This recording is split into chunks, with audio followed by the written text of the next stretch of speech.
अस्सलाम वालेकुम everyone, this is D3 8th edition, chapter number 2, exercise 2C या 2D जो भी है। ये क्वेश्चन नंबर 8 हम इसका कर रहे हैं।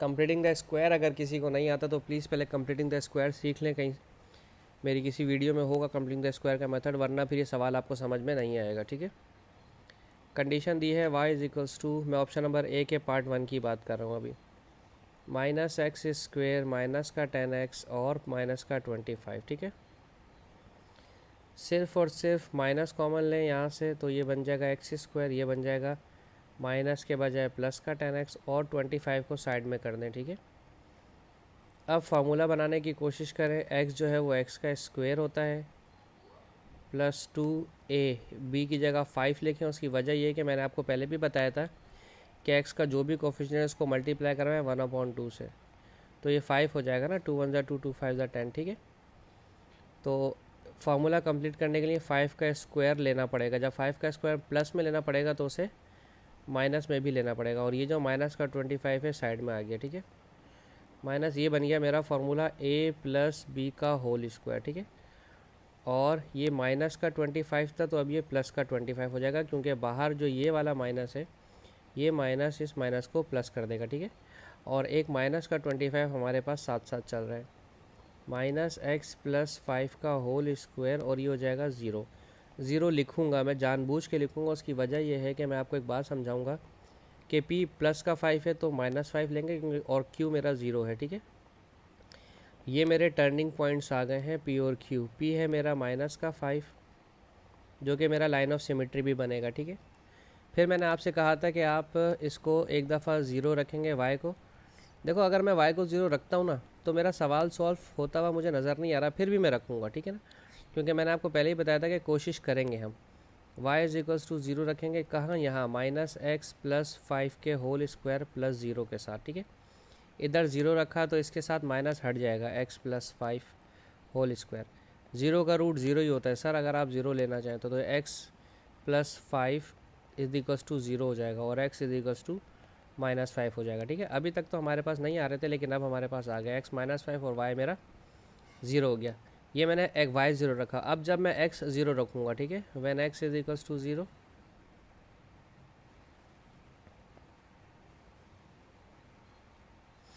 एक्स ज़ीरो रखूँगा तो y is to minus x की जगह ज़ीरो प्लस 5 प्लस ज़ीरो। ठीक है, इस वाली कंडीशन में रखूँगा मैं एक्स ज़ीरो।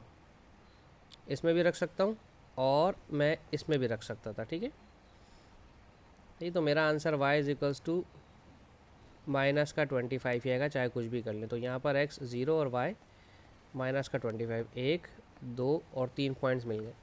अब इन 3 पॉइंट्स की मदद से मुझे बनाना है स्केच। ठीक है, स्केच बनाने के लिए मैं एक लाइन लूँगा इस तरह से, और अच्छा मुझे -5 चाहिए लाइन ऑफ सिमेट्री का। ओ वाओ, और x का भी -5 चाहिए। ओके, चलो ये -1, ये -2, ये -3, ये -4, ये -5, इसको थोड़ा एक्सटेंड कर देते हैं। ठीक है, ये -6, ये -7। ठीक है, और ये -5, ये माइनस का 10, माइनस का 15, माइनस का 20 और माइनस का 25। ठीक है, ये पॉइंट मुझे क्यों चाहिए मैं भी आपको समझाता हूँ। -1, -2, -3, -4, -5। ठीक है, सबसे पहली चीज़ बच्चों मेरी बात सुनो, ये देखते हैं लाइन ऑफ सिमेट्री -5 पे जाएगी। ठीक है, तो मैं सबसे पहले एक लाइन ऑफ सिमेट्री बना रहा हूँ यहाँ पर। ठीक है, इसको मैं लाइन ऑफ सिमेट्री को 5 के पास लेके जाता हूँ और इसका स्टाइल चेंज करके ये कर देते हैं। ठीक है, ये लाइन ऑफ सिमेट्री है मेरा। ठीक है, अब ये बन गया। अब मुझे जाना है इसके ऊपर, ज़ीरो माइनस एक्स का ज़ीरो, वाई का -25, एक्स का ज़ीरो, वाई का -25। भाई मेरे ये रहा। ठीक है, फिर मुझे देखना था मेरा टर्निंग पॉइंट। टर्निंग पॉइंट मेरा -5 0। अच्छा, एक्स का -5 0 वो तो ये रहा मेरे पास। ठीक है, यही मेरा टर्निंग पॉइंट भी होगा। थोड़ी सी स्पेलिंग मिस्टेक को कंसीडर कर लीजिएगा। ठीक है, अब यहाँ से कर्व उठना है, इस 0.5 को टच होना है और उतनी ही दूर जाके बैंड हो जाना है। ठीक है ना, इस तरह से। मेरे ख्याल से मेरा कर्व थोड़ा सा इस तरफ हो गया, मुझे इसको इस तरफ करूँ ताकि लाइन ऑफ सिमेट्री के हिसाब से बन सके। ठीक है, आपने कोशिश करना है, कोशिश ये करनी कि जितना डिस्टेंस यहाँ से हो उतना ही डिस्टेंस यहाँ से भी हो। अभी देखें, अभी जो मैंने बनाया था वो डिस्टेंस थोड़ा सा कम लग रहा था इस तरह से, राइट साइड पे डिस्टेंस ज़्यादा था, लेफ़्ट साइड पे डिस्टेंस कम था। अब ये अंदाजे से होता है। अब आप बोलेंगे सर अब इस तरह से तो बहुत ही ऑड ही लग रहा है ना, तो बुरा ही लग रहा है, समझ नज़र आ रहे हैं कि ये बराबर नहीं है डिस्टेंस, लेकिन इसमें क्या है, डिस्टेंस टीचर को लगेगा कि हाँ भाई इक्वल है डिस्टेंस। ठीक है, ये हो गया हमारा पार्ट बी का, क्वेश्चन नंबर 8 का पार्ट 1 और पार्ट 2 दोनों मैंने एक साथ कर दिया। अब हम करेंगे इसका क्वेश्चन नंबर बी पार्ट। ठीक है, स्क्रीनशॉट अगर लेना चाहें तो प्लीज़ ले लें कोई। ठीक है, अब हम इसका पार्ट बी करते हैं। ठीक है, पार्ट बी के अंदर कहते हैं एक्स स्क्वेयर और प्लस नहीं सॉरी माइनस का 8x प्लस का 16, सिर्फ इस दोनों को कंसिडर करेंगे। ठीक है, x जो है वो x का स्क्वायर होता है, -2a और 2 4 ज़ा 8 हो जाता है। ठीक है, प्लस 4 का स्क्वायर, जब 16 लिया है तो ये 16 भी लेना पड़ेगा और ये भी 0 हो जाएगा, नहीं 0, हाँ 0 ही हो जाएगा। ये बन जाएगा x -4 का होल स्क्वायर और प्लस का 16 माइनस का 16 कट के 0 हो जाएगा। ठीक है, तो p और q मेरे क्या आ गए, p मेरा -4 है तो इसको हमेशा साइन चेंज करते हैं और q हम 0 ही रखेंगे। ठीक है, ये मेरा लाइन ऑफ सिमेट्री का पॉइंट है और ये मेरे टर्निंग पॉइंट्स दोनों हैं। ठीक है, ठीक है, लाइन ऑफ सिमेट्री और टर्निंग पॉइंट दोनों मेरे पास p और q से आ जाएंगे। अब when y is equals to 0,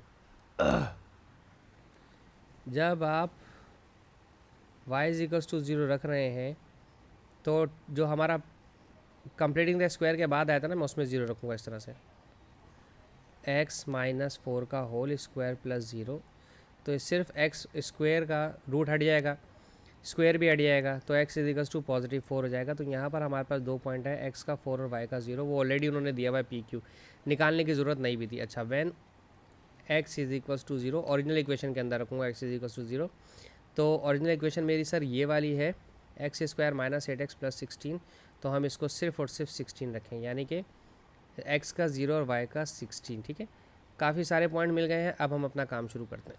बिस्मिल्लाह। अच्छा जी, एक कर्व के लिए लाइन बनाएंगे, स्केच करेंगे इस तरह से। ओके, लाइन ऑफ सिमेट्री मेरा +4 पर है, 1 2 3 और 4, लाइन ऑफ सिमेट्री मेरा यहाँ पर है, और 16, ओके, 4 8 12 और 16। ठीक है, तो जो पॉइंट है मेरा 0 4 वो ये रहा, ये वाला कहाँ गया, ये रहा, x का 4 y का 0, x का 0 y का 16 यहाँ पर है, यानी कि अगर हमारे पास 4 यूनिट राइट साइड पे है तो 4 यूनिट लेफ़्ट साइड पर भी होना चाहिए था। ठीक है, इसको थोड़ा सा एक्सटेंड कर देता हूँ मैं, 4 5 6 7 और 8। ठीक है, अच्छा, हमारा जो कर्व जाएगा वो इस तरह से जाएगा, यहाँ से 1 2 3 1 2 3, तो यहाँ से यहाँ आना चाहिए इसको। ठीक है, ऐसे करके अगर हम कर्व को उठाते हैं, लाइन ऑफ सिमेट्री में बनाना भूल गया, मैं अभी बनाता दिखाता हूँ लाइन ऑफ सिमेट्री।